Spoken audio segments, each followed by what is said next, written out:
자, 얘들아, 광전 효과가 뭐냐? 자, 그러면 얘네들이 바로 물질의 입자성이라는 걸 알려주는 거예요. 얘는 그렇게 특히 어려운 부분은 아니야. 자, 그러면 이 광전 효과는 이런 거다. 자, 금속판에 빛을 비추는데 아무 빛이나 비추는 게 아니라 어떤 빛을 비춰주냐면 진동수가 많은 빛. 진동수가 많은 빛을 비추는 거야. 많은 빛을 비추면 자 봐봐 퉁 전자가 튕겨나가는 거야. 그래서 많은 빛을 비추면 전자 방출이 되는 거.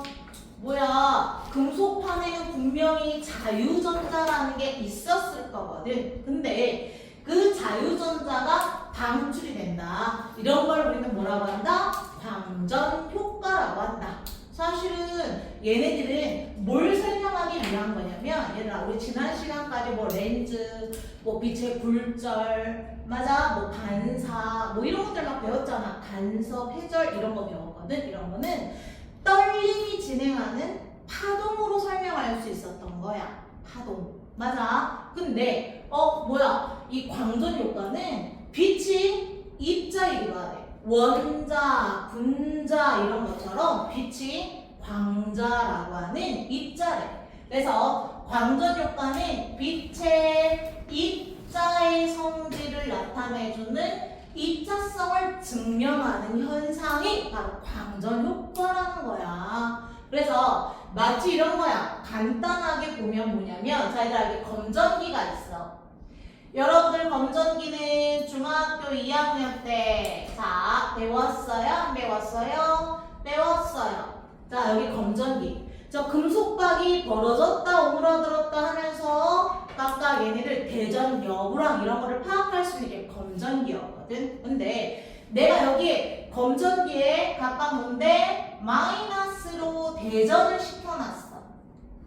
대전이라는 건 전기 뛰는 현상을 얘기하는 거야. 그래서 내가 여기 마마마 자, 이거 다 마이너스를 띄고 있기 때문에 청력 때문에 금속박이 훅 벌어져 있는 상태였다 이 말이야. 근데 내가 여기에다가 이제 백열등 내지는 형광등 이런 식으로 자, 여기 등을 비춰주는 거야. 이거 보니까 두 가지. 형광등을 비춰줄 때가 있고 그 다음에 누구를 비춰줬냐면 자외선 등이라는 게 있어. 자외선을 비춰줬어. 자외선 등을 딱 비춰줬을 때 그 금속박이 벌어져 있던 게 오므라드는 경우도 있고 아무런 변화가 없는 경우도 있었대. 이게 뭐냐, 형광등을 비췄더니 그대로 아무런 변화가 없고 자외선 등을 비췄더니 얘네들은 오므라들더래. 자, 그 이유가 바로 뭐냐. 자, 얘들아 봐봐. 자, 형광등 우리가 사물을 볼 수 있게 해주는 가시광선 영역의 빛을 활용하는 거야. 자, 형광등은 뭐라고요? 자, 가시광선. 가시광선이라는 게 뭐야? 무지개 빛깔. 빨주노, 초파남도 무지개 빛깔이야. 잘 봐. 이거 오늘 물질파. 여러분들 반도체까지 웬만하면 내가 다 나갈 거거든요. 맞아. 근데 그게 통합교과로 나와. 예전에 자 처음에 교과과정 배정됐을 때는 그냥 다이오드 정의만 물어봤는데 요번에 중앙고랑에서는 그거 회로에 꾸몄을 때 전류호등 여기까지 같이 나왔어. 요거 여러분 해보면 좋아. 오늘 물질파 반도체까지 좀 할 거기 때문에. 맞아? 거기 내신에도 다뤄진단 말이야. 자, 그러면 여기서도 봐봐. 그거랑 또 관련이 깊은 거야. 자, 그러면 여기 뭐가 있는데 뭐야, 우리 무지개 빛깔로 보일 수 있는 가시광선이다.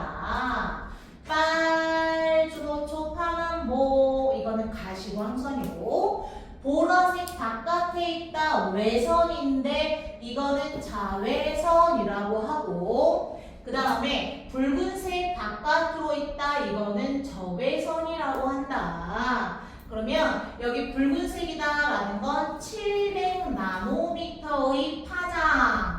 얘들아, 너희들이 내신 공부하고 나서 기억이 안 날지 모르겠는데 파장이다라고 하면 여기에 떨림이 진행할 때 마루에서부터 마루까지, 골에서부터 골까지 이런 걸 우리 뭐라고 하냐면 파장이라고 했거든. 맞아요? 그래서 700나노미터고 보라색은 400나노미터의 파장을 갖고 있다. 어이구, 파장이 길다는 거야. 바깥으로 가면 갈수록 파장 길다. 자, 여기는 파장이 짧다라고 하는데 여러분들 봐봐. 기억날지 모르겠는데 빛의 속력은 이게 속력이거든.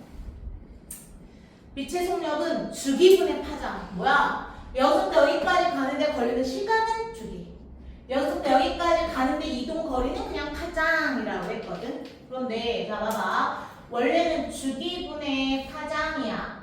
자, 주기분의 파장. 여러분들 기억 안 날까봐. 자, 여기 한번 적어줍니다. 근데 자, 마루에서 마루까지 가는데 걸린 시간이라고 하는 주기분의 1이 진동수랑 똑같았단 말이야.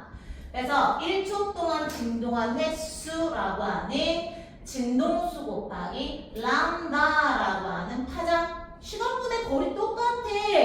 단어만 다르게 표현한 거지. 속력 단위는 똑같아. 그러면 여기 바로 이제 진동수구나. 근데 우리가 알아야 될 게 뭐냐면 빛의 속력은 항상 일정해. 나중에 광속 불변이라고도 들을 거야. 얘는 항상 일정해. 일정하다는 얘기는 자, 파장이 길면 진동수는 적어져야 돼. 1초당 진동한 횟수는 작아져야 된단 말이야. 그러니까 파장이 길다 이 말은 진동수가 적다. 진동수 적다라는 건 에너지가 적다라는 걸 얘기하는 거야. 자, 여기 파장이 짧다. 파장 짧으면 진동수가 많아야 돼. 진동수가 많다라는 얘기는 에너지가 크다.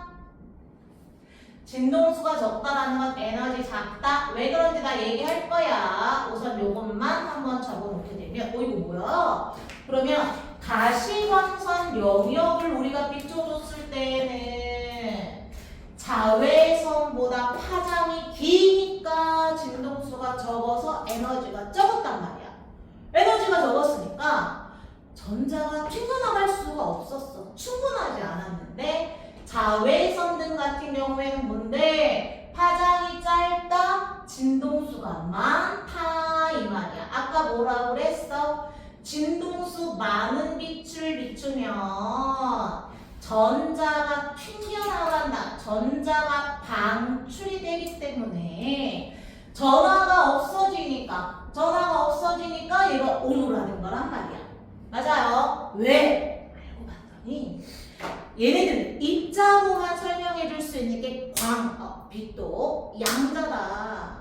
뜨문뜨문 에너지를 갖고 있는 게 입자 개념이거든요. 여러분들 전자 껍질 배웠어? 안 배웠어?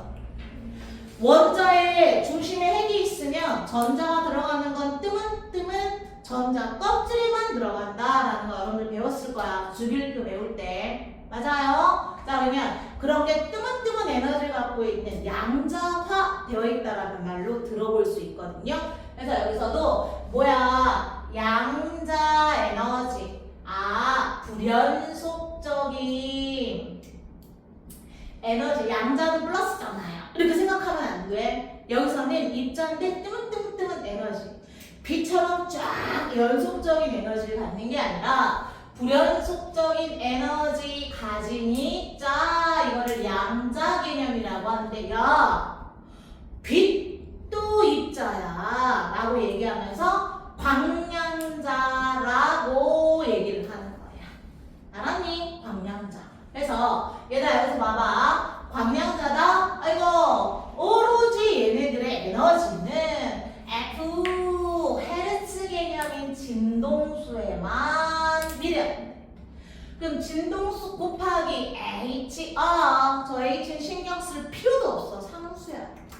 플랑크라는 사람이 양자설 처음에 얘기해서 자기 이름을 붙여서 상수를 얘기했는데, 상수값이라는 건 일정하고 여러분들이 신경 쓸 필요가 없습니다. 그래서 야, 빛도 입자의 성질이 나타나는데 광량자라는 건 오로지 진동수에만 비례하는 거야. 그래서 진동수가 많아야 에너지가 커지고 전자도 튕겨나갈 수 있다는 얘기야. 맞아요? 그래서 이걸 자 봐봐. 지금은 너무너무 낯설고 처음 듣는 거라서 어렵게 느껴지지만 진짜 아무것도 아니야. 이거를 이 빛도 입자다라는 걸 누가 아인슈타인이 쉽게 설명을 해. 어떻게? 자, 아인슈타인이 해석을 하는데 자 봐봐. 금속이 있었대. 원래 여기가 금속판이 있었는데 자, 금속에는 우리도 알고 있듯이 자유전자라는 게 있어. 어떤 핵으로부터 구속받지 않는 자유롭게 떠돌아다니는 자유전자가 있었다 이 말이야. 근데 이 자유전자가 평소에는 왜 금속 바깥으로 도망을 못 갔냐면 장벽이 있었던 거야. 자, 이 장벽을 넘어가야 전자가 나갈 수 있는 거야. 우리 얘들아, 갇혀져 있는 공간에서 내가 그 담을 넘어가야 바깥으로 나갈 수 있는 거 아니야? 맞지? 여러분 로봇 청소기 같은 경우에 만약에 우리 요즘에 아파트나 이런 데는 턱이 없지만 뭐 옛날 한옥이라고 생각해봐. 이렇게 문틀 턱이 있거든요. 그럼 로봇 청소기가 나갈 수 있게 없게? 못 나가. 왜? 계속 부딪힐걸?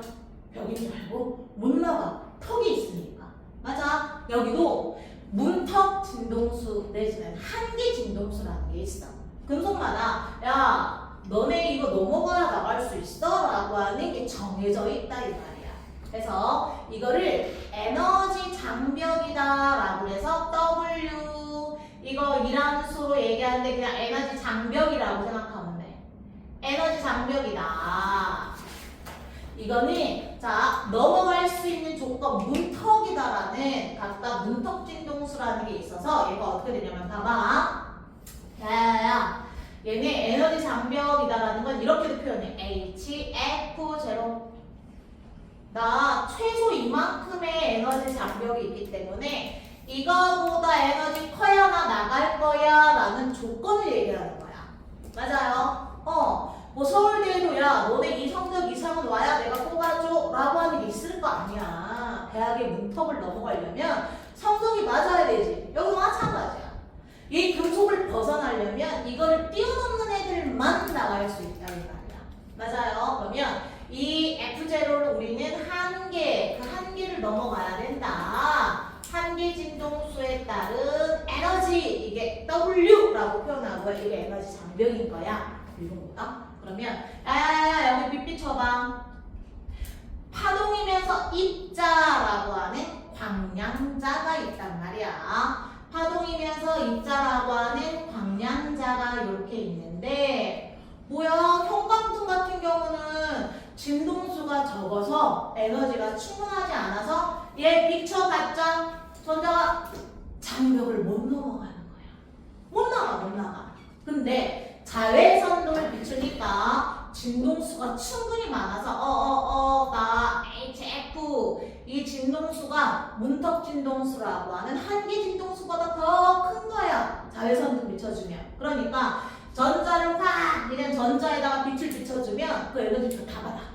맞아? 그러고 나면 얘를 훌쩍 뛰어넘고 나오게 되는 거야. 빛 때문에 나왔으니까 저걸 뭐라고 하냐면 빛 때문에 가출한 전자다, 광전자다 이렇게 되는 거야. 담 뛰어넘어서 바깥으로 도망가고 있는 거야. 광전자. 알았니? 그러면 얘는 이제 뭐 하는데 얘들아 가출하려면 뭐가 필요해? 돈이 필요하죠. 맞아? 그럼 만일에 아빠 엄마한테 용돈 받아서 5만 원 있었어? 맞지? 그럼 얘도 마찬가지야. 얘한테 에너지를 받은 거야. 5만 원. 그럼 나는 자 넘어가려면 3만 원 써야 돼. 그럼 3만 원 썼어. 그럼 남는 2만 원은 얘가 순전히 갖게 되는 에너지 아니야? 우리 용돈 아니야? 지갑에 남는 돈. 이거는 운동 에너지라. 어디든 얘가 이제 갈 수 있는 거야. 그 남는 에너지로. 알겠니? 그래서 광전자의 운동 에너지, 남는 에너지는 광전자의 운동 에너지가 되는 거야. 자, 최대 운동 에너지, 뭐 EK, 뭐 이런 식으로 얘기하는 거야. 알았니? 자, 뭐라고? 금속마다 자 넘어야 되는 조건 이함수가 있기 때문에 그걸 뛰어넘는 애들만 바깥으로 튕겨나갈 수가 있다. 그래서 이걸 식으로 쓰면 이런 거야. 이함수로 아인슈타인이야. HF에 빛을 비춰줬어. W만큼 썼어. W를 쓰고 남는 게 바로 운동에너지. 광전자가 받는 운동에너지구나. 그냥 이렇게 되는 거야. 별거 있다 없다? 없어. 근데 이거야. 근데 왜 저는 파동으로 설명 못해? 왜 입자로만 설명해야 되는지 나 그것만 얘기하고 넘어갈 거야. 알았니? 그게 포인트거든요.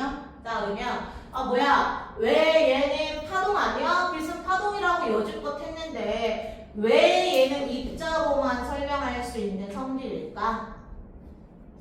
입자로만 설명하는 거 어떻게 하냐면 여기 그냥 간단하게만 해볼 거야. 여기에 유리 볼이 있어. 유리 왜? 빛이 통과해야 되니까 투명한 유리로 만들어 놓고요.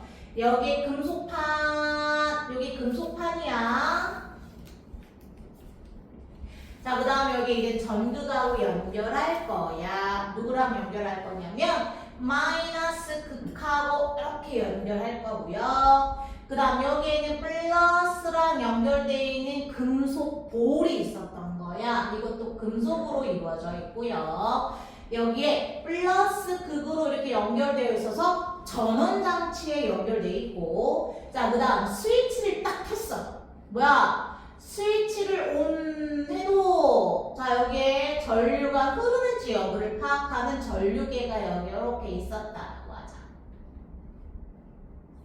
뭐야, 내가 전원장치에 스위치 켰는데 전류가 안 흘러. 그럼 이건 건전지에 전압 때문에 흐르는 전류가 아니야. 왜?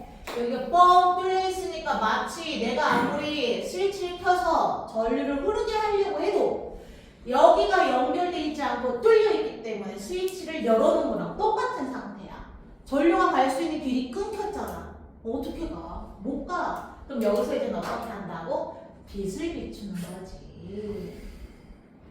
투명한 유리로 되어 있기 때문에 여기에 이제 빛을 비추는 거야.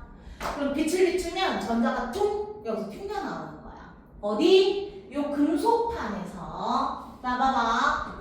요 금속에서 퉁퉁퉁, 요 금속에서 퉁 이렇게 광전자가 방출되는 여부를 파악하면 광전자가 배출돼야 이렇게 전류계의 눈금이 가는 거거든요. 야, 나 전류 흐르고 있어 라는 걸 요 전류계의 눈금이 우리한테 이제는 알려주는 거고요. 빛 때문에 전류가 흐르니까 이걸 광전류라고 얘기할 거라. 맞아. 내가 여기 딱 두 가지만 볼 수 있으면 돼.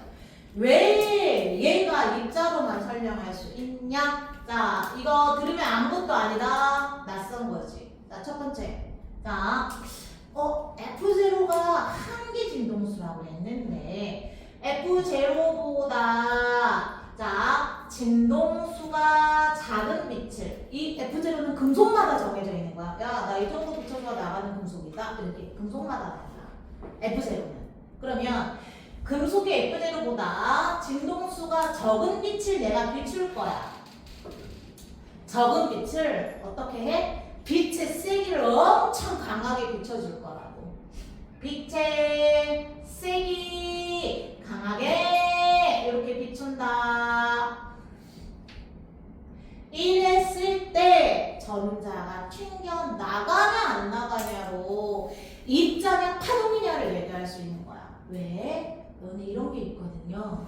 파동이라고 하면 이 파동 에너지는 F0의 제곱비례하고 A의 제곱비례한다. 이 F라는 건 계속 얘기했잖아. 진동수인데 F라고 하는 건 진폭이고요. 이게 빛의 세기를 말해. 여러분 봐봐. 진동수가 적어도 빛의 세기가 세면 에너지가 크다라는 얘기거든요. 모일 때는 흔들림이 전달되는 떨림이 이동하는 파동이었다면 진동수 따위 적어도 빛의 세기가 세면 에너지가 충분해서 전자가 퉁 방출돼야 돼. 맞아. 근데 여기 봐봐. 안 나오는 거야.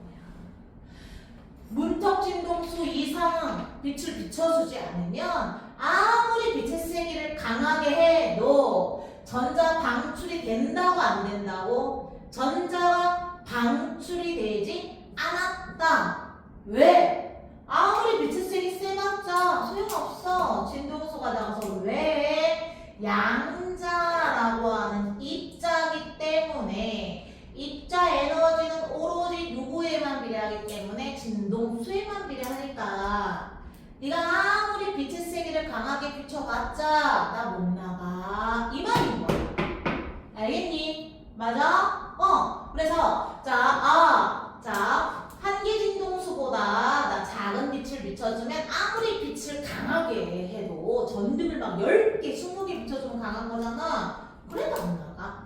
맞지? 이게 입자온화라는 거, 진동수에만 비례한다라는 게 이게 입자성인 거야. 방전 효과. 맞아? 그러면 빛의 세기는 전혀 영향을 못 줘? 아니, 이때는 영향을 줘. 그러면 되냐? F0 이상의 빛을 난 비췄어. 이상의 빛을 이제 비출 거야. 그럼 당연히 전자 방출되지. 맞아? 근데 전등 1개 비추냐, 전등 3개 비추냐? 비로소 한계 진동수 이상의 빛을 비출 때, 자, 강하게 비추면, 자, 빛의 세기 강하냐, 약하냐, 이때 영향을 받는 거야. 왜? 강하면, 야, 전자들아 나가라 라고 문을 열어주는 거거든. 근데 넓은 문을 열면 한꺼번에 전자가 막 튕겨나갈 거 아니야. 근데 좁은 문을 열면 전자가 튕겨나가는 양이 분자수가 적을 거 아니야. 전자 개수가. 이거야. 우리서 문은 열었어. 이제 전자가 나갈 수 있는 조건은 됐어. 근데 빛의 세기 강하면 튀어나가는 방출 전자수가 많은 거야. 넓은 문을 열어준 거지. 방출 전자수 많다. 아이, 그러면 자, 방전율색이 세구나. 방전율색이 세다. 이렇게 되는 거야. 그 다음에 자, 봐봐. 방출 전자수가 적다. 왜? 좁은 문 열어준 거지? 그럼 전자의 수가 작으니까 전류의 세기도 약하다. 이렇게 되는 거지. 맞아요? 자, 이해하죠? 처음 들어보지만 그렇게 어려운 부분은 아니야. 그래서 실질적으로 이렇게 빛은 이중성이 있구나. 자, 결국에는 빛은 두 가지 성질이 다 나타나는 거야. 떨림의 이동이라고 하는 파동만으로 얘기는 못하는 거야. 빛의 이중성이라고 해서 결국에는 떨림이 이동하는 파동이기도 하고 이렇게 원자, 분자처럼 입자의 성질도 나타나. 이게 되는 거야.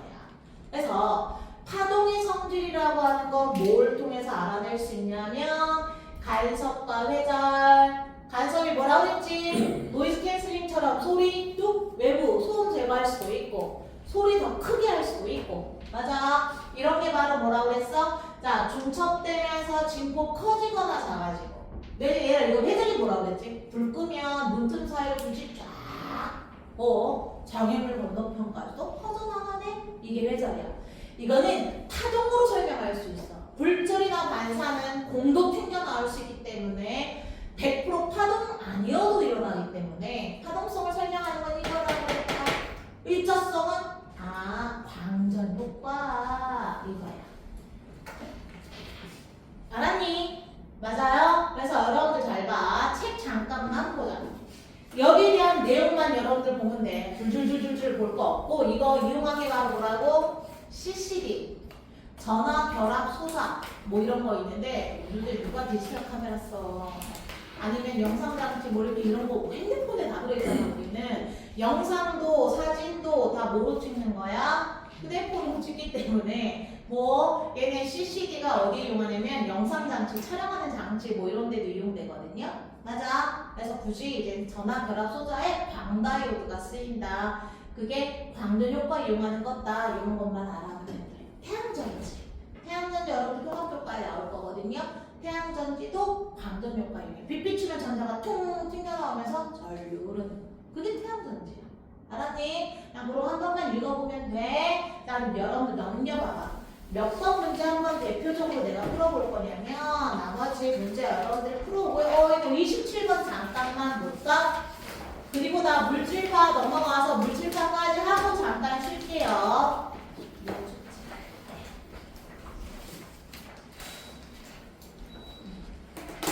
자, 그러면 여기서 27번 문제 잠깐만 보자.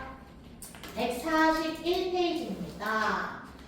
그림가는 단색광 ABC 세기와 진동수를 나타낸 것이고 그림 나는 광전효과 실험장치의 금속판 ABC를 각각 비춘 거야. 자, 그러면 여기서 자 빛의 세기랑 진동수를 말하는데 이에 대한 설명으로 온 것을 모두 골라라. 여러분 문제 풀 때 단서장 잘 봐. 금속판의 한계 진동수는 F0다. 자, 얘들아 거기 그래프 이렇게 나와 있잖아. 여기가 빛의 세기래. 그 다음 여기에는 진동수고 내가 금속판, 동일한 금속에 각각 걔네 금속은 F0래.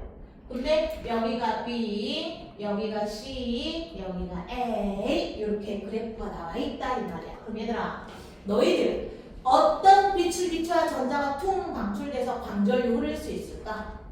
당연히 한계 진동수보다 진동수가 많은 빛. 맞지? 그럼 이거야. 뭐야 얘는 에너지가 충분하지 않아. 진동수가 작아서 쟤를 아무리 강하게 비춰도 가짜 전류가 흐르지 않아. 그럼 누구나 얘랑 비췄을 때가 광전류가 흐르는 거야 회로에. 그래 누가 운동 에너지 클까? 왜? 빛의 세기는 광전류가 센 거야. 알았니? 광전류. 아까 뭐라고 했어? 전류의 세기는 한계 진동수 이상의 빛을 비춰줬을 때 빛의 세기의 영향을 받으니까 얘가 훨씬 빛의 세기가 C보다는 크잖아. 빛의 세기 크잖아. 얘는 광전류 세기가 큰 거야. 광전류 세기가 큰 거고 얘는 아 뭐야 나 얘네들 뭔데? 에너지가 제일 커. 진동수가 많으니까. 얘 쓰고 남는 에너지가 얘가 더 커. 얘는 요만큼밖에 없는데 얘는 이만큼 있잖아. 맞아? 얘는 뭐가? 운동 에너지가 큰 거야. 알았지? 그런 걸 비교하면 돼. 자, 그래서 운동 에너지 크다 이거야. 이게 다야. 알았니? 맞아요. 그래서 여러분 거기 봐봐. L을 비추었을 때 광전자 발생하잖아. 맞지. 한계 진동수보다 작으니까. 그 다음 B를 비추었을 때 광전자 운동 에너지 세기가 가장 크다. 뭔 소리야? C를 비추어야지. 진동수가 봐봐. 진동수가 커야 이거만큼 쓰고 남는 운동 에너지가 큰 거란 말이야. 알았지? 네, 그래서 자 니은은 B가 아니라 C가 되는 거고요. 전류 세기가 가장 큰 건 누구? 빛의 세기가 큰 B 이거. 알았지? 네, 이게 광전 효과를 대표적으로 이해할 수 있는 문제라서 나 이거 딱 하나 풀었고요. 나머지는 여러분들 숙제이고요. 나 물질파만 하고 쉴게요. 나 물질파 하면 50분 조금 넘칠 수 있어. 알았지? 그리고 나서 반도체 하려면 원자 구조랑 말하기 때문에 그거 좀 하고 반도체 뜻이야. 간단해. 어렵지 않아. 자, 물질파 이거랑 연결되어 있는 거야. 이거랑 연결되어 있는 거야. 봐봐. 괴로워하는 거 아니죠? 네. 괴로워하는 거 아니시면 얼마나 재밌어. 너무 재밌지 않습니까? 자.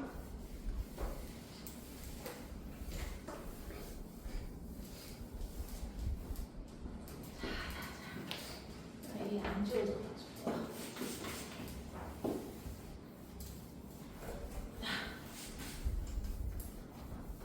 자. 145페이지인가요? 아닌가? 143페이지예요. 물질파 펼쳐주세요.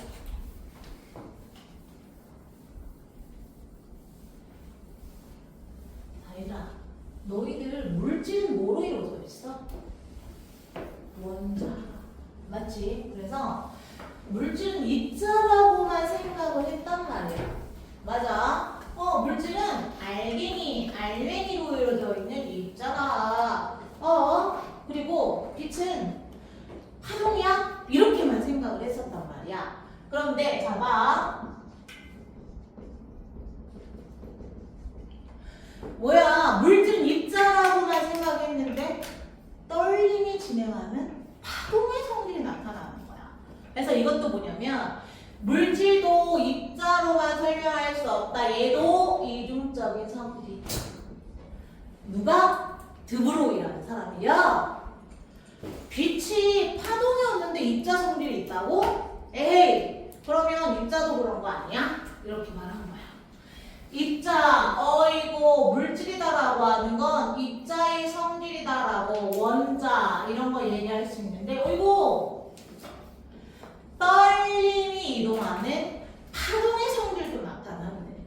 그래서 파동성을 설명할 수 있는 게 바로 뭐라고 그랬어? 간섭과 회절이다라고 얘기했단 말이야. 그래서 이 물질이라는 것도 간섭과 회절 현상이 나타난다면 파동의 성질도 나타난다는 걸 입증할 수가 있는 거지.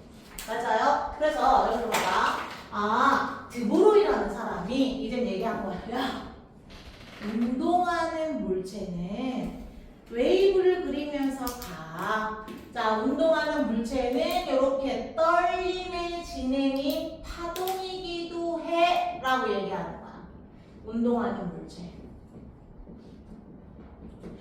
여러분 야구공도 이렇게 갈 때 보면 초고속 카메라로 막 프레임을 끊어서 찍잖아. 그럼 이렇게 웨이브를 그려. 화살도 팡 쏘잖아. 쭉 이렇게 가는 게 아니라 윙윙윙윙윙 화살도 뭐 어때? 웨이브를 그리면서 가는 거야. 맞아요. 여러분들 어디 영상 같은 데서 그런 거 본 적 있지? 결국 이게 무슨 말이야? 입자로 이루어져 있는 이런 물질이라는 것도 두 개의 성질을 다 갖고 있기 때문에 파동의 성질이 나타난다 이 말인 거야.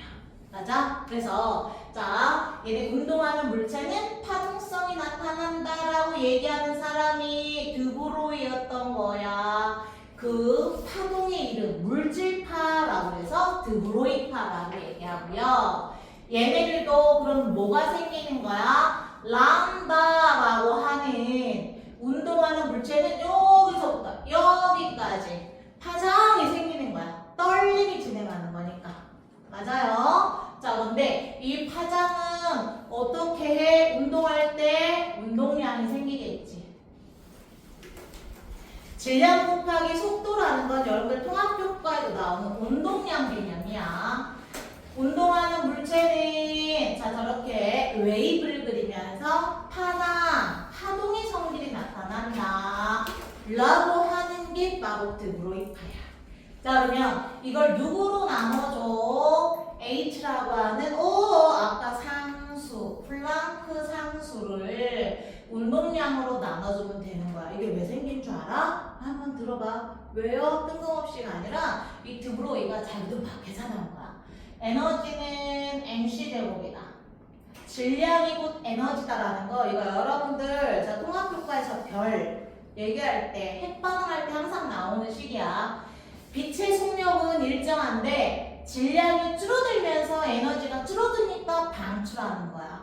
맞아요? 이게 바로 뭔데? 별 내부에서 일어나는 핵반응에서 나타나는 거고요. 자, 그 다음 여러분들 아까 양자 에너지는 HF라고 얘기했지?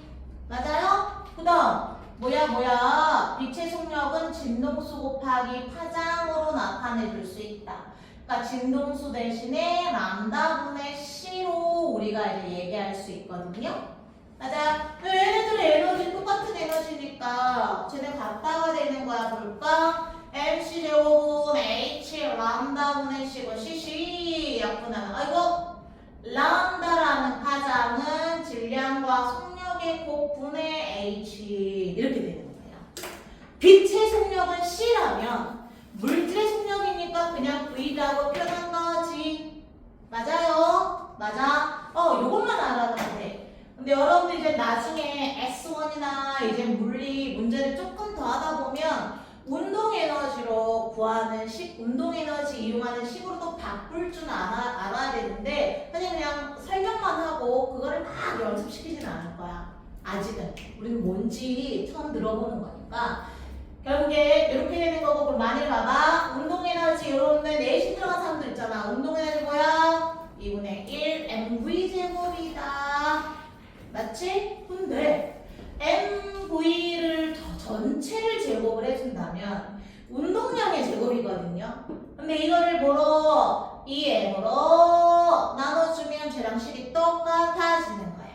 그래서 MV의 제곱은 질량 곱하기 운동에너지 2배 준 거랑 똑같고 자, 제곱을 없애주면 제곱근 씌워주면 된단 말이야. 맞아요. 자, 그러면 여기 운동에너지에 관한 식으로 바꿔주면 이 M, 이 K 분의 H 그냥 이렇게 되는 거야. 맞아요? 그냥 이렇게 돼. 그럼 이건 뭔데? 그래? 그러면 자, 여러분들 기억 안 나겠지만 간섭이랑 회절이다라는 게 파동성을 잘 설명할 수 있는데 얘는 파장이 길수록 간섭무늬랑 회절무늬가 두껍게 나타나면서 자, 파동의 성리를 더 잘 설명할 수 있거든. 파장이 길수록 간섭, 회절이 잘 나타난다. 그러면 결국 물질파라고 해서 입자들의 파동이 길어지려면 운동량이 적어야 되는 거야. 그래서 얘들아, 자, 운동하는 야구공이나 화살은 파동의 성을 설명하기가 조금 힘들어. 초고속 카메라도 그냥 우리가 한번 눈으로 확인을 해보는 거지. 맞아. 왜? 질량이 너무 커. 걔네들은 야구공, 그 다음에 화살 이런 거는 질량이 커. 질량이 커서 속력이 아무리 느리다 하더라도 파장이 짧아진단 말이야.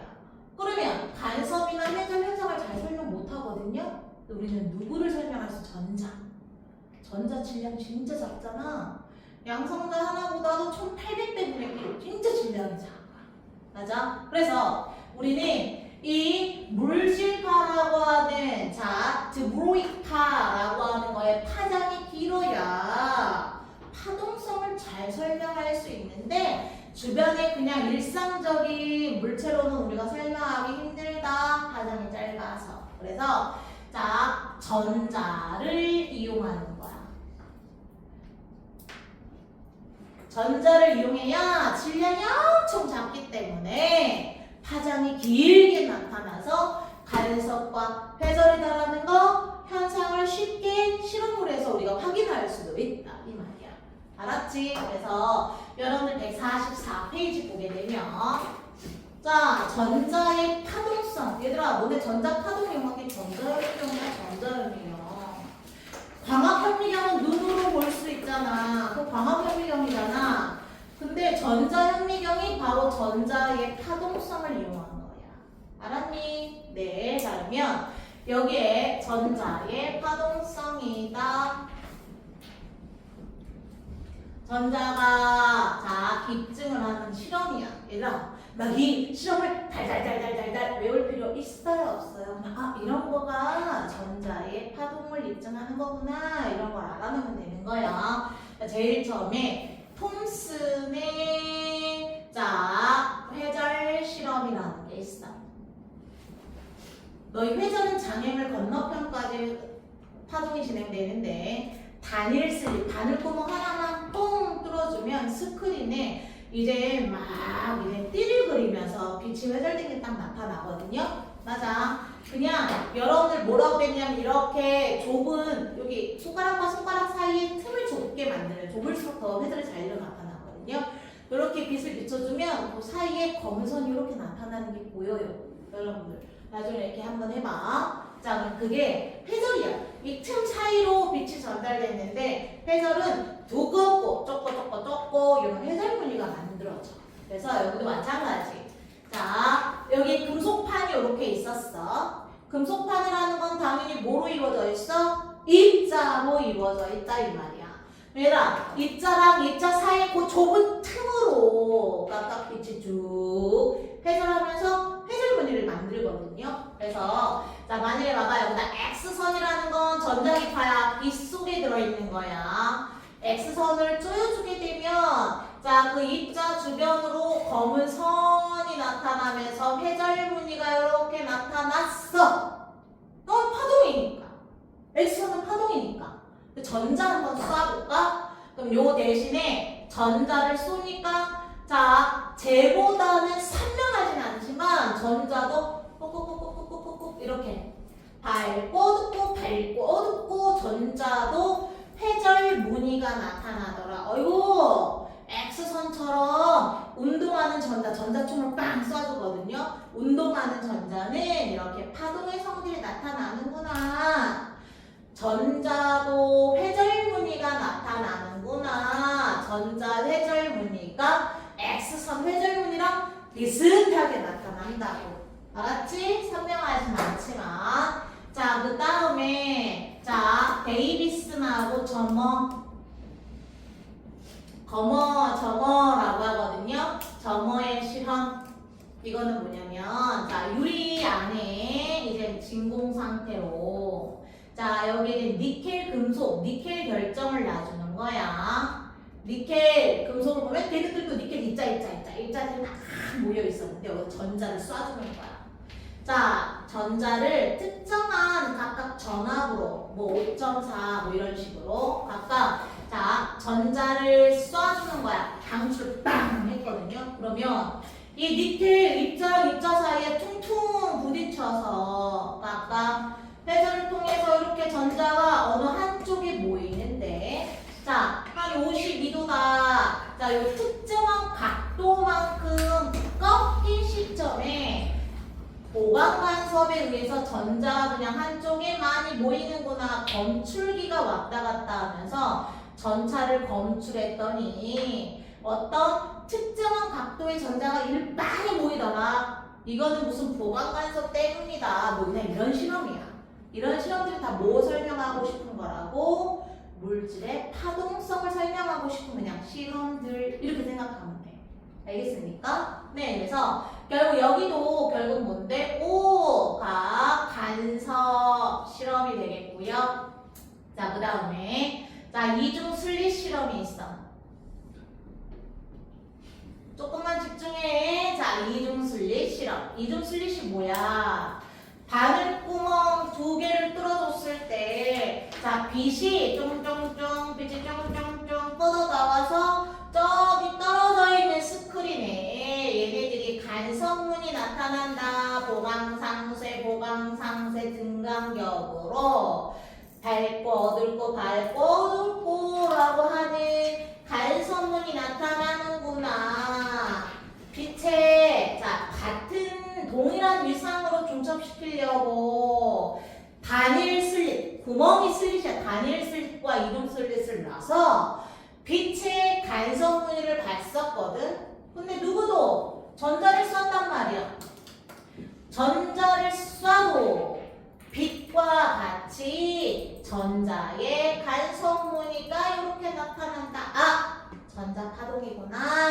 그거 알는 거야, 그냥. 알았지?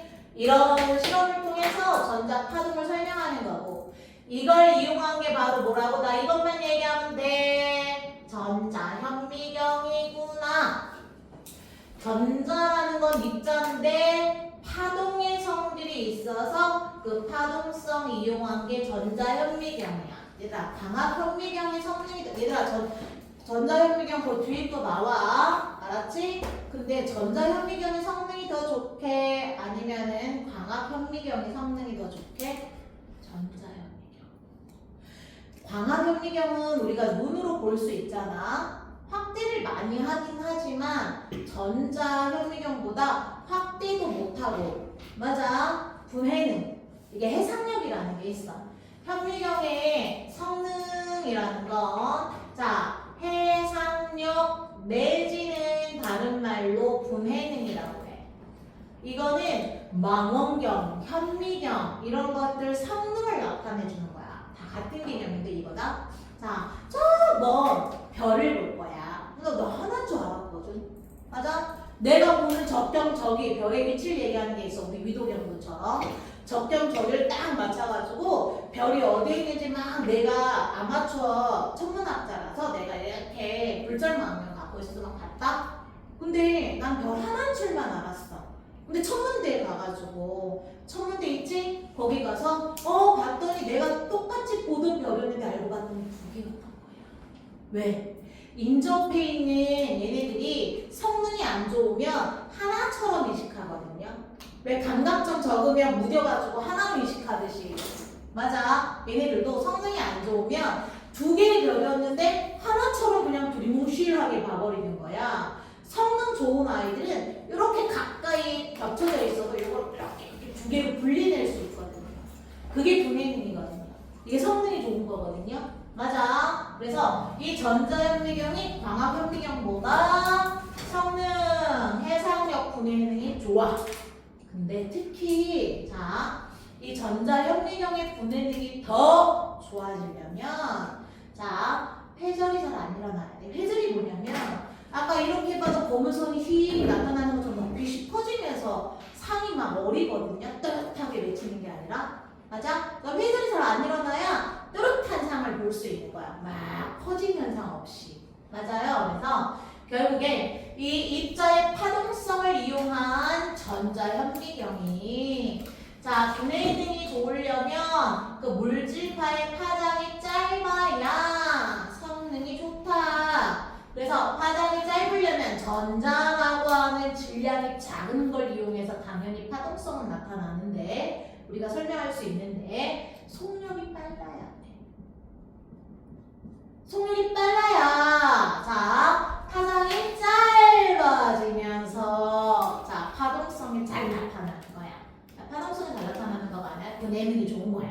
알겠습니까? 그래서 자기 렌즈라는 걸 이용해. 우리 광학은 전환 렌즈, 대물 렌즈, 뭐 전자현미경은 없는 줄 알아? 전자현미경도 대물 렌즈, 전환 렌즈 다 있어. 대물 렌즈, 전환 렌즈 다 있어.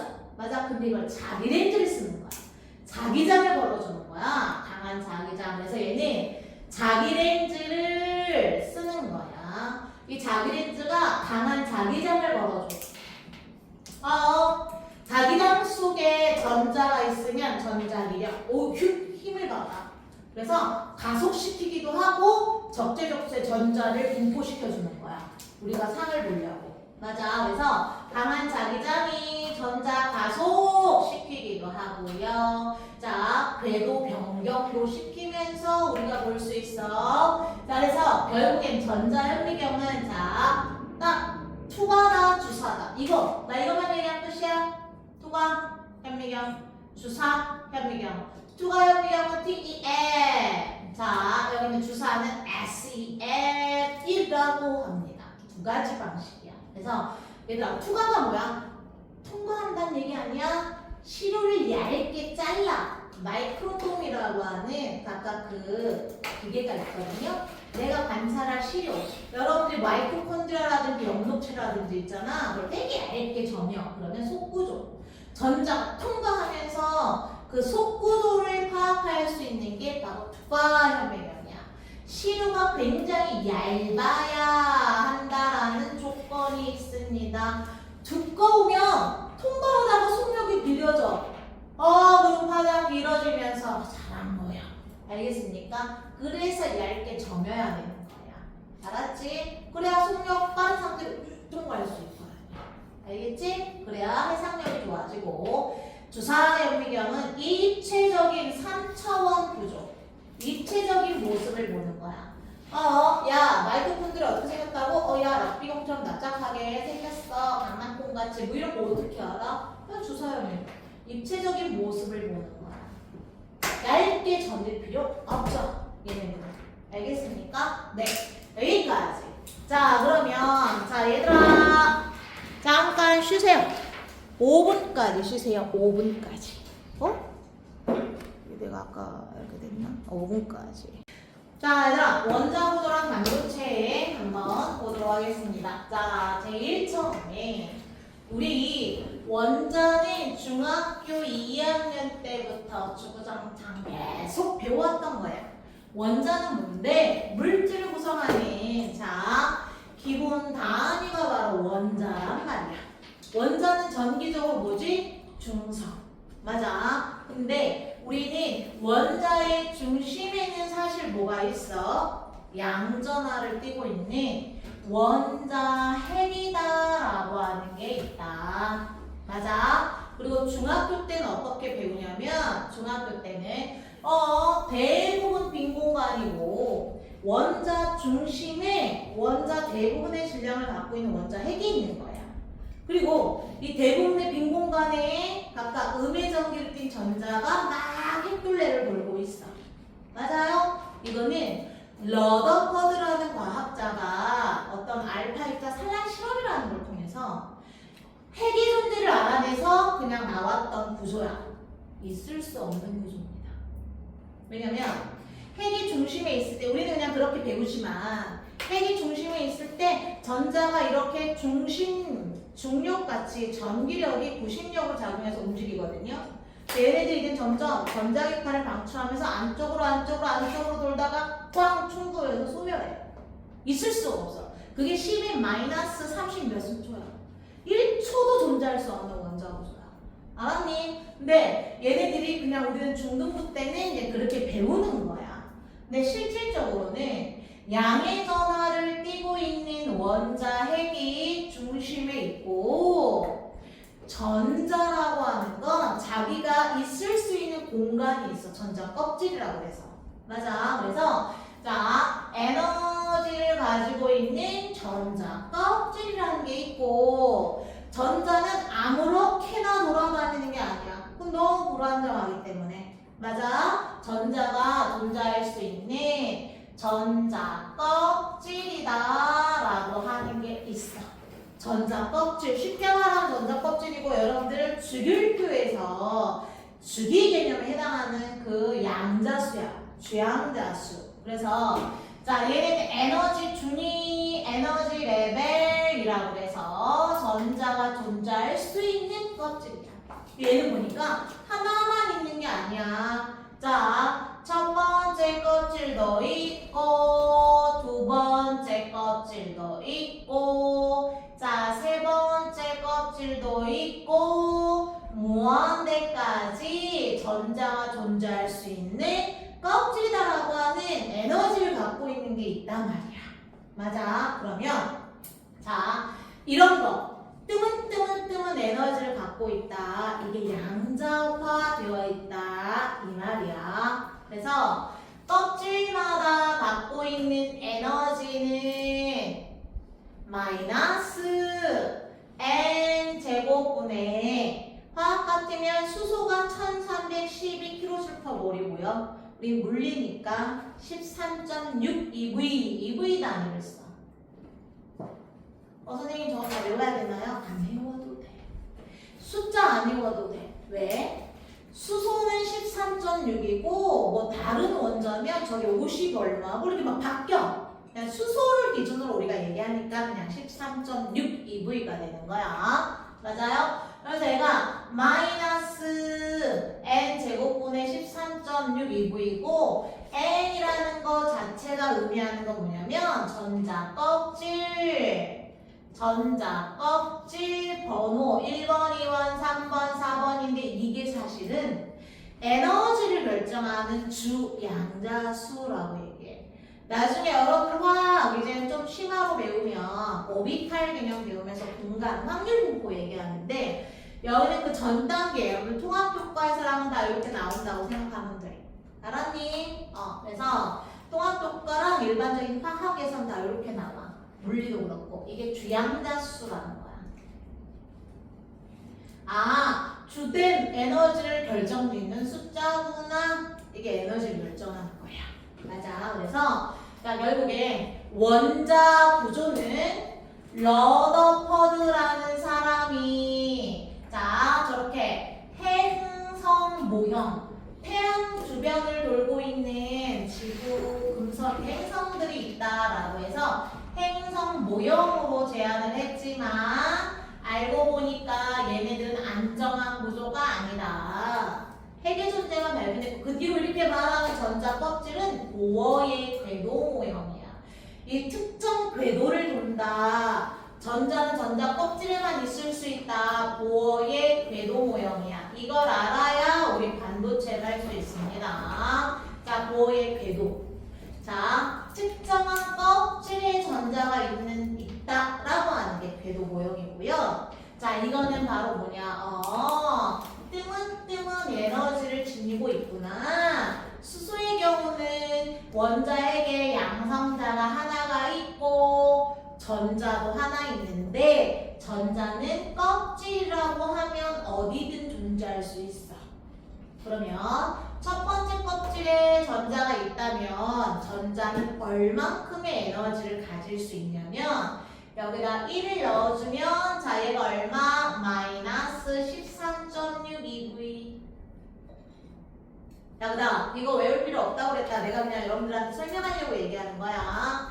2라고 하면 얘네는 4니까 4, 3, 12, 4, 4, 16 이렇게 3이라고 한다면 3의 제곱이 9니까 9, 1은 9, 9, 45 자, 뭐 이런 식으로 9, 1은 9, 뭐 이런 식으로 되니까 맞아요? 그러면 뭐야? 뜸은 에너지를 갖고 있구나. 빛이랑은 좀 틀리다. 맞아? 그래서 이런 거를 어떻게? 자, 불연속적으로 에너지를 갖고 있다. 양자화되어 있다라고 하는 게 보어의 궤도 모형이야. 그래서 이렇게 얘기하고 있어. 자, 전자는 저렇게 에너지를 갖고 있는 전자 껍질에만 존재 가능하다. 껍질과 껍질 사이에는 전자 있을 수 있다고 없다고? 없어. 맞아. 그러면서 이 전자는 자 전자는 껍질에 해당하는 에너지를 자기도 갖는 거야. 알았지? 요거는 알아야 돼. 전자는 껍질에 해당하는 에너지를 가진다.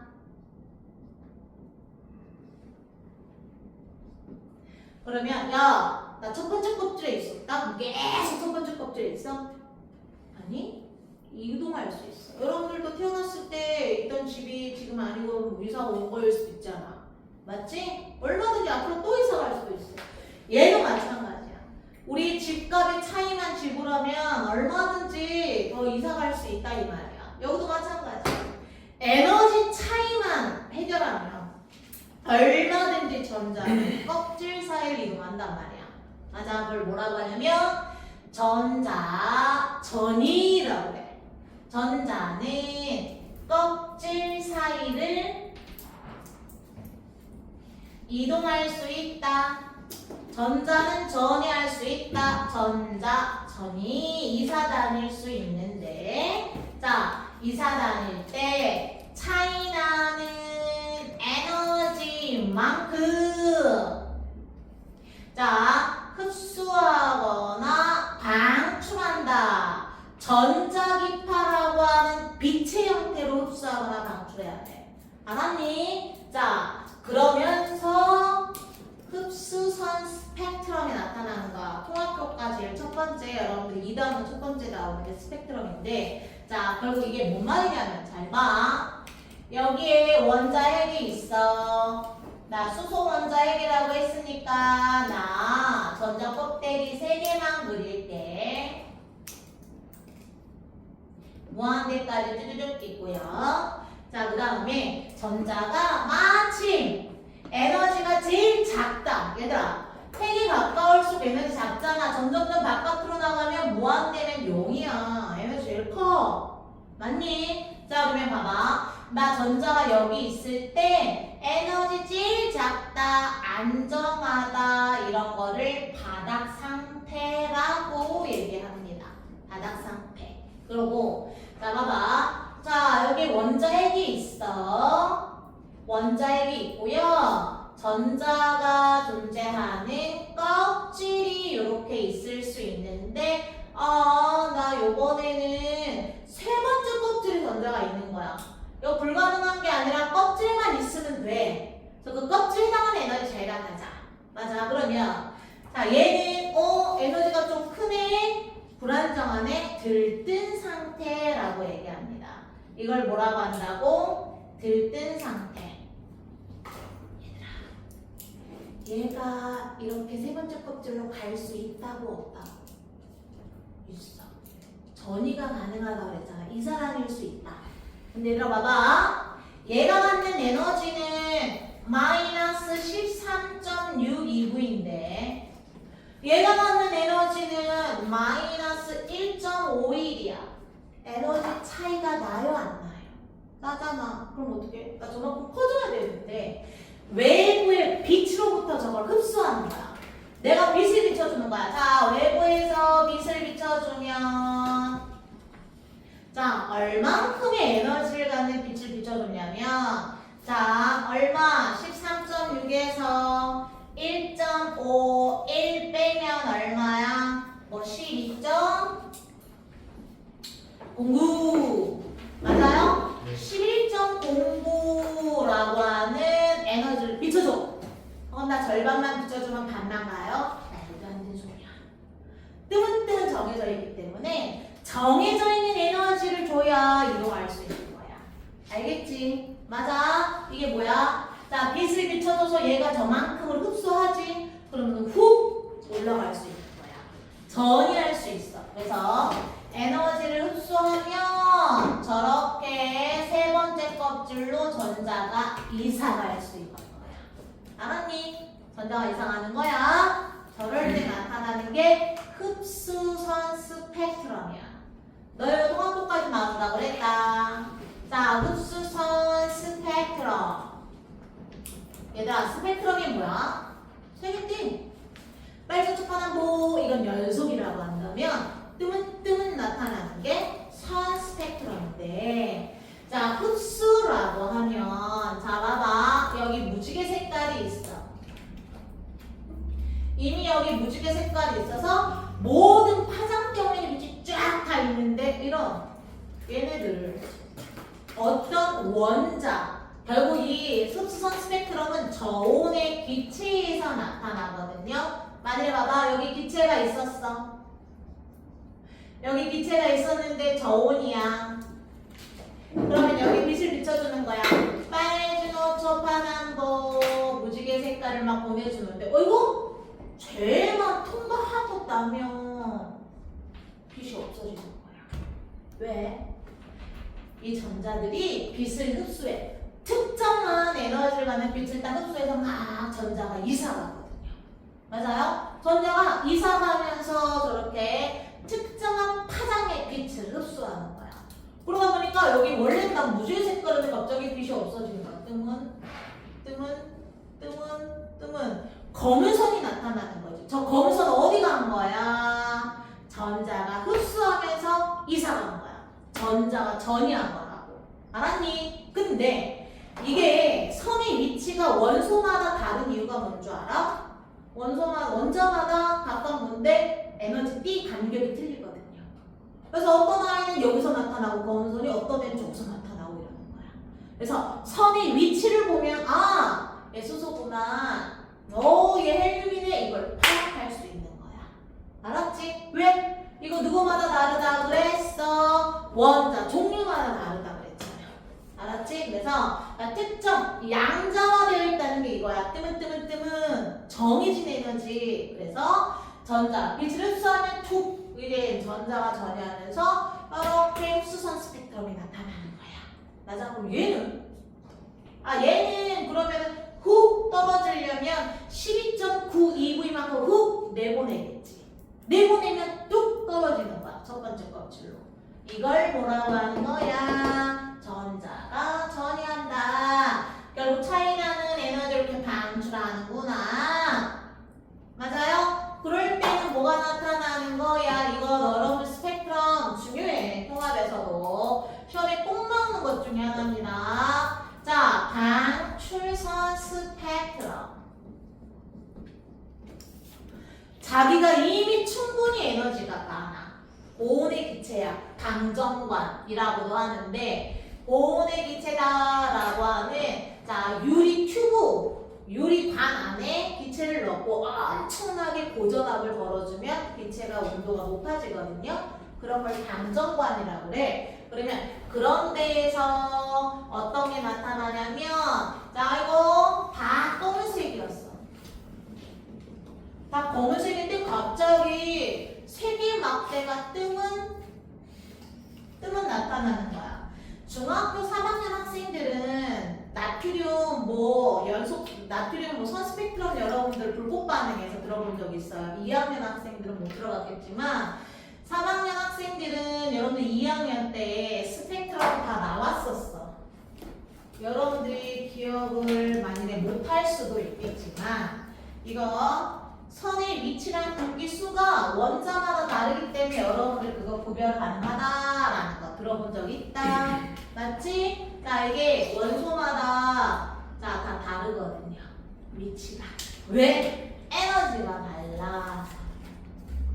맞아요. 그러면 이거 뭐야? 자, 이렇게 고온에 들뜬 상태에 있었던 전자들이 바닥으로 뚝뚝 떨어지면서 방출한 에너지가 이렇게 스펙트럼으로 나타나는 거다. 맞아요. 이거는 방출선 스펙트럼. 그러다 보니까 이 에너지 값이 달라서 선의 위치는 원자 종류를 얘기해 주는 거거든요. 같은 위치에 있으면 뭐란 얘기야? 같은 종류의 빛이었단 말이야. 알았지? 선의 위치, 굵기, 수가 같은 종류에서 같은 위치에서 나타나는 거야. 알았지? 자, 그러면 여기서 이제 봐봐. 어떤 의미인 줄 알겠지? 어떤 의미인 줄 알겠죠? 자, 이거를 각각 누가 이제는 과학자들이 다 분석해낸 거야. 이 스펙트럼 별 분석과 더불어서 반도체만 하면 돼. 그래서 다 봐봐. 스펙트럼 계열 분석이다 라고 해가지고 야 언제 저렇게 가시광선이고 언제 적외선이고 언제 자외선으로 나타났나 라고 하는 걸 자 라이먼 발머 파셴이라는 사람들이 알아낸 거야. 자 별거 없어. 나 이거 금방 할 거야. 자 원자핵. 자 첫 번째 전자 껍질. 자, 두 번째 전자 껍질. 자, 세 번째 전자 껍질. 네 번째. 점점 좁아지는 것. 에너지 차이가 줄어들어서 간격도 좁아지는 거야. 자, 그럼 쪽쪽쪽쪽이 무한대까지 이렇게 있었을 때. 얘들아. 이거는 자 원자 종류에 따라 바뀌기 때문에 그냥 임의의 K라는 상수로 얘기하기도 해.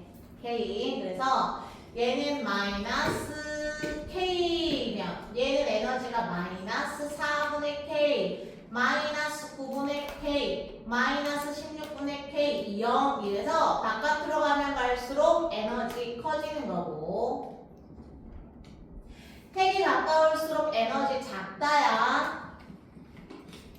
그러면 높은 데 있던 전자가 뚝 떨어질 때 방출선 스펙트럼이 나타나는 거고 어떤 껍질로 떨어지냐에 따라서 에너지가 다르기 때문에 위치가 다른 거야.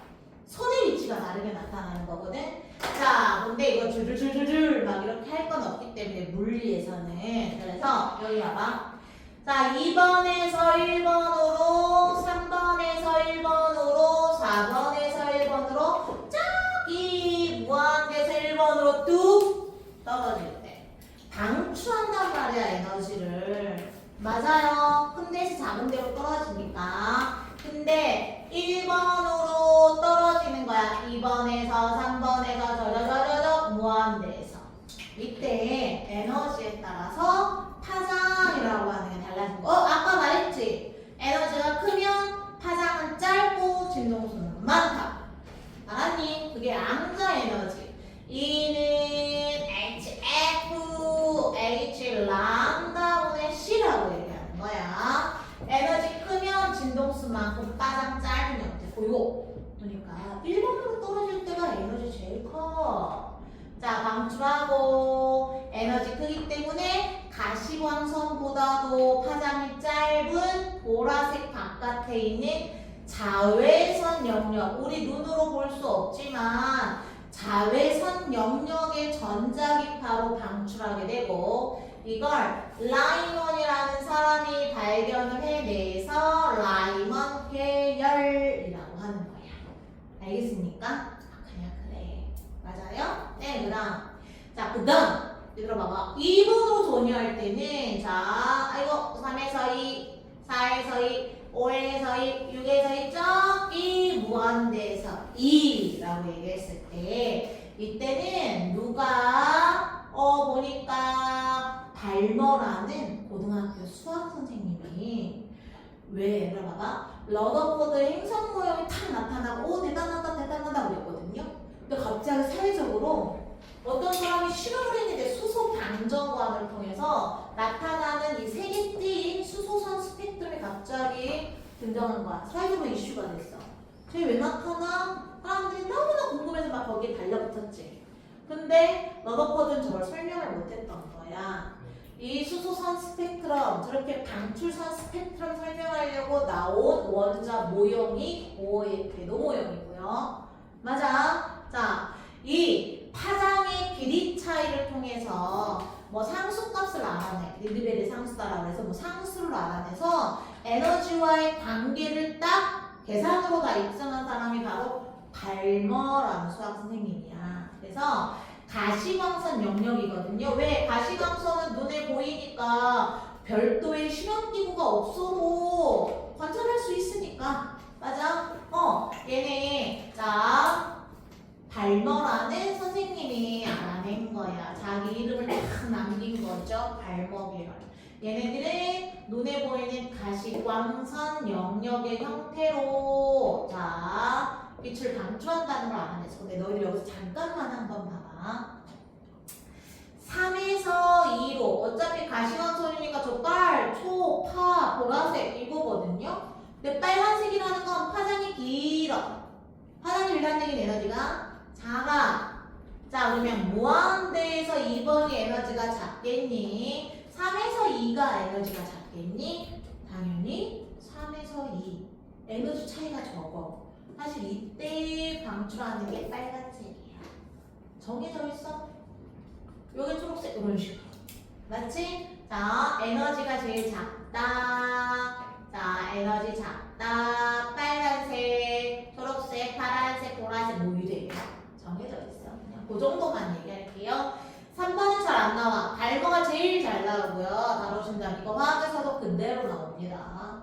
원자 모형하고 관계돼서 보호궤도는 진짜 수소만 설명하기 때문에 오비탈 확률 분포로 넘어갈 때 이거 또 나와. 여러분들 또 볼 거기 때문에. 자 여기서 봐봐. 근데 파시는 어디도 잘 안 나와. 알긴 알아요. 4, 5, 땡땡땡땡땡 무한대에서 방출할 때 흡수는 올라가는 거야. 나 방출만 얘기하는 거야 그냥. 자 그럼 방출 얘네는 적외선 영역이다. 자 여기는 무슨 계열? 파셴이라는 사람이 알아냈다. 파셴 계열이라고 한다. 적을 거 있다고요? 없다고요? 없다고요. 근데 물리에서는 딱 요 하나는 좀 더 봐야 돼. 하나만 더 얘기할게. 물리에서는 자 이게 뭐냐면 얘들아 저 무한대에서 1번으로 뚝 떨어지는 전자가 방출하는 에너지가 이렇게 있었고요. 그 다음에 무한대에서 2번 껍질을 거쳤다가 자 1번으로 오면서 방출하는 에너지 이 2번에 있다가 다시 1번으로 내려오면서 이 3라는 에너지를 방출할 때 저 에너지는 다른가? 여러분들 그냥 바로 집에 가나 편의점 들렸다가 어차피 집은 똑같이 가잖아. 그렇죠? 이거 마찬가지야. 자 0에서 1번으로 떨어질 때 K만큼 방출한다라고 한다면 자 무한대에서 2번으로 떨어질 때 4분의 K라는 에너지를 방출할까? 차이나는 것만큼 방출하는 거라고. 알았니? 그럼 봐봐. 2번에서 1번으로 전이할 때 차이나는 에너지가 얼마인데? 4분의 3. 맞아요? 4분의 3 에너지를 방출해. 뭐야? 한 방에 떨어지나 거쳐서 떨어지나 에너지 값은 똑같네. 그러면 이 1은 E2 플러스 E3. 맞아요? 진동수가 나타내볼까? 이때 방출하는 빛의 진동수 F1, 이때 방출하는 거 F2, 이때 방출하는 거 F3라고 그랬을 때, 자, 상수, 플랑크 상수가 약분될 거기 때문에 이렇게 표현이 되는 거야. 맞아요? 요것도 맞는 말이고, 요것도 맞는 말인데, 이렇게 쓰면 틀려. 왜? 파장하고 에너지는 역수잖아. 되잖아. 그래서 요게 아니라 이게 뭐야? 에너지를 H 람다 1분의 C 자, E2를 람다 2분의 C 람다 3분의 C로 바꿔서 적었을 때 이거는 약분을 하잖아. 맞지? 그래서 물리는 이런 개념으로 알아봐야 돼. 그래서 람다 1분의 1은 람다 2분의 1 플러스 람다 3분의 1 알았니? 요거야. 자, 그러면 반도체 요것만 자 할게요. 내용이 지난번에 우리가 미처 못한 게 있어가지고 내용이 많지 않 그랬으면 벌써 끝났을 텐데 자, 그것만 할게요. 자, 그러면 여기서 짜증내는 거 아니죠? 네, 자 반도체만 좀 할게요. 반도체 이건 진짜 통합하고도 관련이 있어. 이 원자 구조 스펙트럼이라는 거 자, 지웁니다.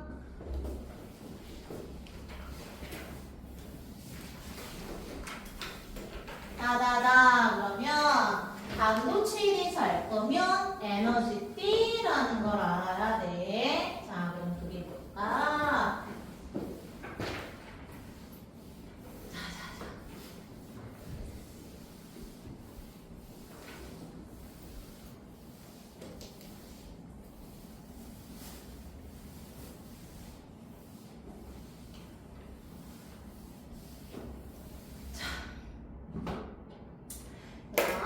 자, 그러면 여러분들 교재에 자 150페이지부터 봐야 돼. 자, 150페이지부터 자, 150페이지부터 보면 자, 여기 우선 자, 반도체로 넘어왔습니다. 자, 그럼 첫 번째 우리는 뭐에 대해서 알아야 되냐면 에너지 D라는 개념을 알아야 돼. 이게 뭐냐면 고체일 때만 생기는 거야. 기체, 기체래. 1원자 분자가 뭐야? 18조 원소. 헬륨은 다른 아이랑 결합 안 해. 너무 안정하니까. 맞지? 그러면 헬륨 원자랑 헬륨 원자는 너무 멀리 떨어져 있기 때문에 그 전자들의 껍질이 서로 영향을 줘? 못 줘? 못 줘. 고체일 때 얘기하는 거야. 에너지 D는. 왜? 원자들 사이의 간격이 너무 빽빽하니까. 너무 가깝게 있으니까 에너지 D라는 게 형성돼. 고체일 때. 왜? 볼까? 자, 원자 눈에 보이지도 않아. 근데 우리가 여기서 이제 한번 설명을 해볼 거야. 자, 원자가 하나 있을 때 요 핵이고 자, 그 원자 핵 주변으로 전자 껍질이 이렇게 전자가 존재할 수 있는 껍질이 있을 거야. 근데 원자 사이 거리가 너무 가까우니까 여기 원자 핵이 이렇게 있거든. 근데 그 핵에 따른 전자 껍질이 또 있는 거야. 근데 너희가 그걸 알아야 돼. 전자들끼리는 뭐가 존재해? 반발력. 맞아. 그래서 왜? 전자는 뜨문 그 껍질이 있으면서 에너지를 갖고 있다 그랬잖아. 에너지를. 맞아. 근데 어떠한 전자도 똑같은 에너지를 가질 수는 없어. 반발력 때문에. 그래 파울리 베타의 원리라고 해. 나중에 배워. 알았니? 그러면 전자랑 전자들끼리 반발력 때문에 똑같은 1번 껍질인데 자, 약간 요렇게 에너지 차이가 나게 좀 갈라져 있어. 얘들아, 전자들은 에너지 다 똑같을 수 있다고 없다고? 없어. 다 달라. 알았지? 네. 자, 그 다음 책상 한 번만 쳐줘. 책상 한 번만 이렇게 뚝뚝 쳐줘.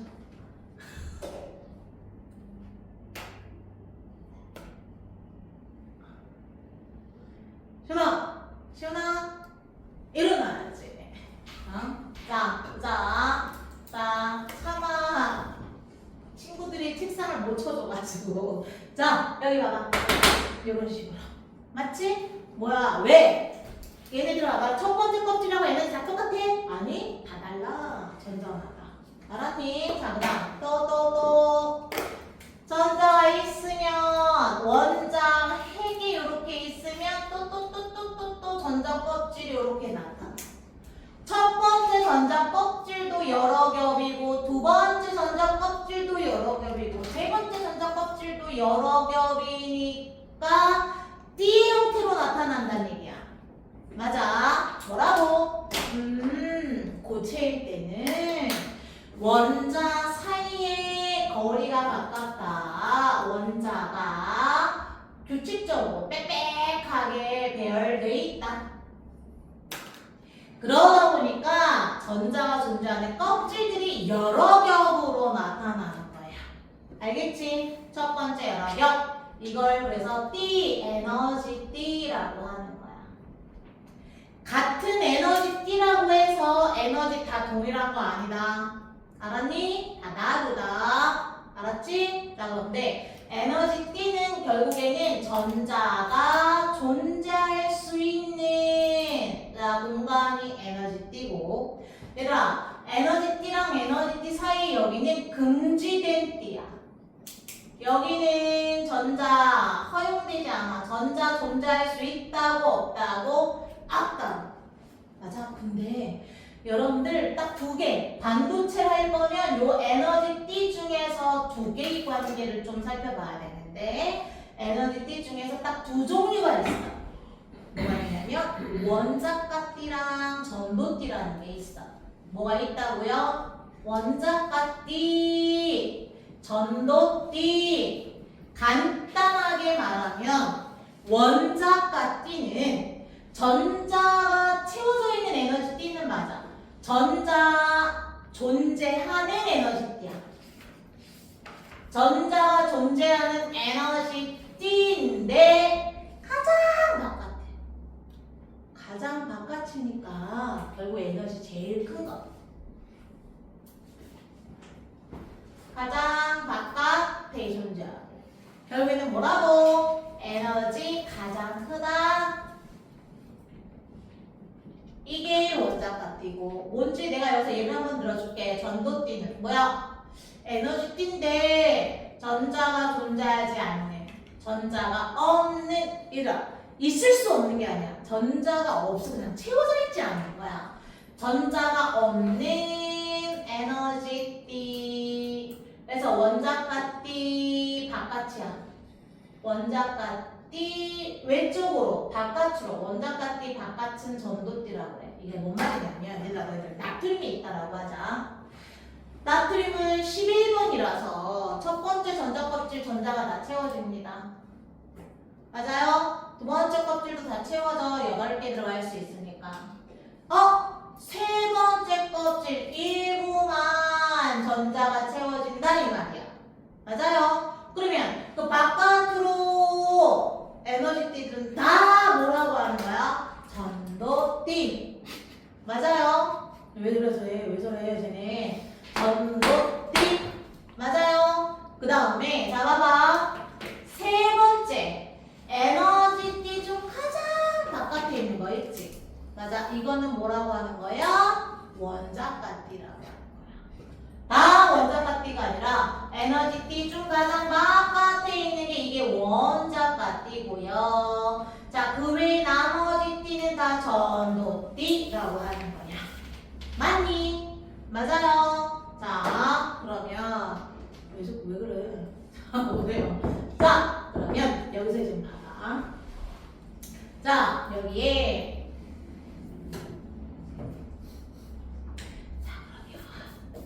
여기 전도띠가 있고 여기에 원자가띠가 이렇게 있다. 그럼 얘들아, 원자가띠랑 전도띠 사이 간격을 띠틈이라고 해. 에너지 차이 이거를 뭐라고 한다고? 띠틈. 우는 거보다 웃어서 좋은데 갑자기 뜨는 것도 왜 웃어? 자, 보자. 원자가띠랑 각각 전도띠 차이를 바로 우리는 띠틈이라고 하죠. 뭐야? 원자가띠에 있는 전자가 자, 전도띠로 갈 수 있어 없어? 있어. 에너지 차이만 극복하면. 알았지? 자, 봐봐. 원자가띠에 있는 전자가 자, 에너지를 흡수하면 전도띠로 갈 수 있다 이 말이야.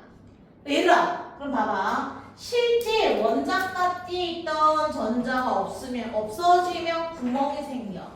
얘가 전자가 없어지는 이 빈 공간이 생기는 거야. 전자가 없어진 이 빈 공간을 우리는 뭐라고 하냐면 양봉이라고 해. 그 다음 원자 gat띠에 있던 전자가 핵의 구속에서 벗어나서 이제 자유롭게 돌아다니는 전자가 되는 거야. 얘는 말 그대로 뭐라고 한다고? 자유전자. 전도띠에 있으면 자유전자가 되는 거야. 원자 gat띠에 있는 전자가 빈 자리는 구멍, 양공이 되는 거야. 이 양공과 자유전자의 관계가 전기 전도성을 결정합니다. 맞아요. 그래서 여기 봐봐. 자, 우리 물질의 분류. 뭐를 기준으로 물질을 나누냐면, 자, 봐봐. 뭐 이용해서 나눈다고? 전기 전도성, 전기적인 성질. 전기적인 성질 기준으로 물질을 나눴을 때, 자, 세 가지. 얘들아, 이거 다음 주에 시험 볼 거야. 알았니? 당장 우리 계속 시험을 못 봤었어. 너무 진도가 나빠가지고. 근데 오늘은 다음 시간에 충분히 볼 수 있어요. 그래서 자 봐봐. 도체, 부도체, 그 다음 여기는 반도체. 이렇게 나눌 수가 있는데 우리 도체는 뭐야? 도체는 전기 저항이 작아서 전기 잘 통한다. 전기 전도성이 크다. 이게 도체야. 대부분의 금속, 그 다음에 흑연. 맞아요? 그래서 얘는 나 이제 원자 gat띠 빨간색으로 앞으로 이쪽에 안 쓰겠다 이 말이야. 한 번만 쓰고 원자 gat띠 빨간색으로 할 거야. 그 다음에 자 우리 자 여기 위에 전도띠는 파란색으로 할 거야. 원자 gat띠 바깥으로는 딱 전도띠라고 그랬으니까. 이거 이 도체는 원자 gat띠랑 전도띠가 붙어있거나 겹쳐져 있어. 그럼 띠 간격이라고 하는 띠 틈의 에너지가 거의 없어. 아주 작아. 그러니까 자유전자가 생기기 쉽다. 그러니까 전기 전도성이 더 좋은 거야. 알았니? 자, 그다음 자 봐봐. 부도체 같은 경우는 전기 저항이 매우 커. 혹시 오늘 수업 제대로 잘 못 들었으면 여러분들 영상 보세요. 선생님 가능한 한 빨리 올릴게요. 전기 전도성이 작은 거. 맞지? 자 그러면 원자 gat띠랑 전도띠 사이의 간격이라고 하는 띠틈이 엄청 넓어. 그래서 전류가 아예 안 흐르기보다는 저기에 있는 전자가 훅 뛰어넘기가 좀 힘든 거야. 에너지의 띠 간격이 커서. 알았지? 그래서 전기 전도성이 매우 안 좋은 거. 이게 부도체고요. 반도체는 순수 반도체는 14조 원소입니다. 14조 원소가 뭐가 있었어? 교소나 내지는 저마뮴, 베르마뮴이라고 했던 게 저마뮴이야. 저마뮴. 그럼 얘는 뭐야? 외부 조건에 따라서 저항이 달라져. 외부 조건이라고 해서 몇 도, 도시간이라 우리 과학에서는 켈빈이 각각 기본량, 켈빈으로 많이 얘기하는데 300켈빈이 상온이야 그냥. 300켈빈이 어마어마하게 높은 것 같잖아? 상온 정도면 전기 잘 흘러. 그래서 이게 반도체는 자 온도가 높아지면 전기 저항이 작아서 전기 전도성이 변하는 거 이런 걸 반도체라고 얘기해. 그래서 얘네들은 자 말 그대로 원자 gat띠가 이렇게 있었을 때 자 전도들 띠 간격이 도체보다는 멀고 부도체보다는 가까운 거. 이게 바로 반도체고요. 얘네 부도체랑 반도체는 특히 원자 gat띠의 전자가 가득 차 있어. 전자 가득 들어있기 때문에 전기 전도성이 더 잘 안 나타나는 거야. 맞아. 그래서 불순물을 섞어줘서 불순물 반도체를 만드는 거야. 알겠니? 자, 그래서 여러분들 봐봐. 여기에 원래 14조 원소는 규소, 죄다 규소. 14족이라는 건 가장 바깥에 있는 전자가 4개, 원자과 전자가 4개라는 건데 그거를 공유결합, 전자점식으로 이렇게 표현을 해보면 중심 원자가 규소일 때 전자 4개, 전자점식으로 쓰면 얘도 마찬가지 점으로 이렇게 표현을 해서 결국에는 옥텟을 만족시키기 위해서 공유결합을 쬐다 하고 있어. 빡빡하게 전자가 막 빡빡빡빡 차있다 이 말이야. 맞아. 근데 거기에 다른 족 원소를 섞는 거야. 그러면 그걸 뭐라고 하냐면 불순물 반도체라고 얘기합니다. 자, 불순물 반도체, 다른 족 원소를 섞는 걸 도핑한다고 해. 그래서 포저티브다, P형 반도체다. P형 반도체라고 하는 건 양의 전하를 띠는 양반도체다. 어떻게 양의 성질을 띠냐? 14족보다 전자 하나가 부족한 13족 원소를 도핑하는 거다. 13족 원소를 도핑함으로 인해서 전자가 빈 공간이 생겨. 만약에 봐봐. 동소다. 아이고 얘는 5번이니까 2주기 13족 원소 아니야? 원소과 전자가 3개야. 그럼 주변에 규소랑 아무리 옥텟을 만족하게 공유결합을 해도 이런 전자가 하나 부족한 양공이 생기는 거야. 그럼 어떻게 되냐면 저 빈 공간을 전자는 막 움직이잖아. 스위치 닫거나 열어도 무조건 움직여. 자, 한 방향이냐 불규칙하냐의 차이지. 전자 여기를 메꾸려고 양공이 여기가 생기는 거야. 자, 전자 메꾸려고 이동하면 전자가 있던 자리가 양공이 전하를 운반하는 거야. 전하 운반자, 전하 나르게 양공이 전기를 운반한다. 실제로는 전자가 이동하지만 전하 운반자 내지 전하 나르게 이렇게 표현합니다. 자, 이게 P형 반도체고요. 네가티브다라고 하는 N형 반도체다라고 하는 거 말 그대로 음의 전하를 띠게 되는 거고요. 순수 반도체보다 전자 하나가 더 많은 15조 원소를 도핑하는 거야. 15조 원소 도핑. 자, 아이고 그러면 우리가 여기다가 인을 한번 자 도핑한다라고 하자. 자, 이거 15족이니까 무조건 전자 5개인데. 자, 규소랑 자 공유결합에서 옥텟을 만족하고도 남는 전자가 하나 있는 거야. 맞아요. 그래서 요 남는 전자, 자유전자, 요 전자가 막 왔다 갔다 하면서 전하를 운반한다. 전자가 전하 나르게. 자, 그러면 전하 운반자 이 말이야. 이게 요번에 중앙고에도 나왔던 거 아니야? 이거 회로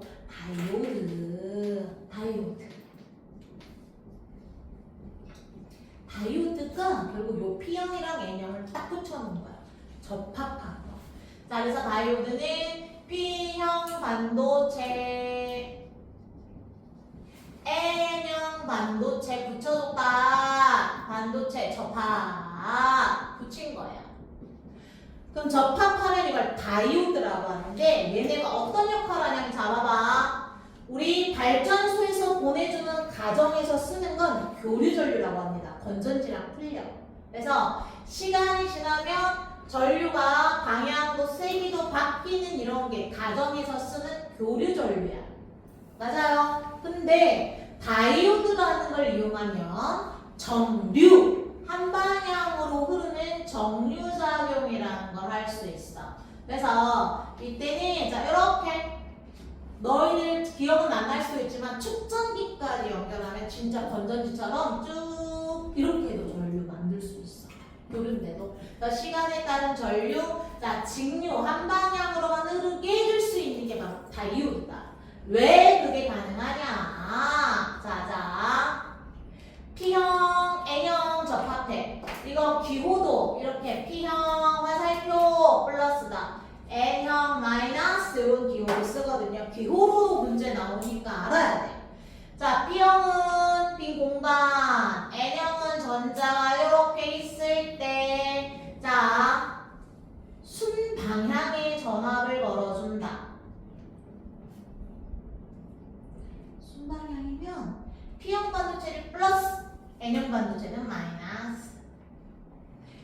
반도체는 플러스, N형 반도체는 마이너스에 이렇게 연결하면 순방향이라고 해.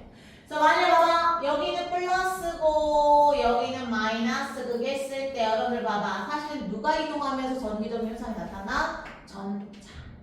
맞지? 실실 닿지? 그러면 어떻게 하는 거야? 전자가 옆 플러스 쪽으로 이동하면서 접합면을 지나게 된단 말이야. 맞지? 전자가 접합면을 지나. 그러면 전자 있던 자리가 양공이 되니까 양공은 양공대로 이동해. 오, 전류가 흐르는 거야. 알았니? 전류가 흘러. 근데 역전압, 나 이것만 하면 돼. 자, 역전압이다. P형, N형 그대로고 양공과 전자가 그대로 있는데 아이고 마이너스 플러스 마이너스 플러스 뭐야? 양반도체인데 마이너스 그게 연결해버리는 거야. 그 다음 음의 반도체인데 플러스 그게 연결을 하고 스위치를 닫으면 전자가 접합면에서 도망가 멀어지는 거야. 왜? 전자는 플러스 쪽으로 끌려가서 이렇게 이동하거든요. 맞아? 그러면 접합면에서 점점점 도망가 멀어지면서 페루엔이 역방향의 전압이라고 하고 역전압이라고 해. 역방향의 전압, 역전압이라고 했을 때는 접합면을 통과하는 전자가 없어서 전류가 흐르지 않는다. 알았니? 맞아요? 네, 그래서 한 번은 전류 흐르고 한 번은 안 흐르게 할 수 있는 게 바로 다이오드고요. 저게 태양 전지에도 들어가고요. 여러분들 광다이오드 왜 자동문 있지?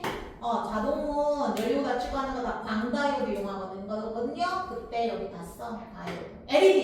LED에도 이거 들어가는 거야. LED 좀.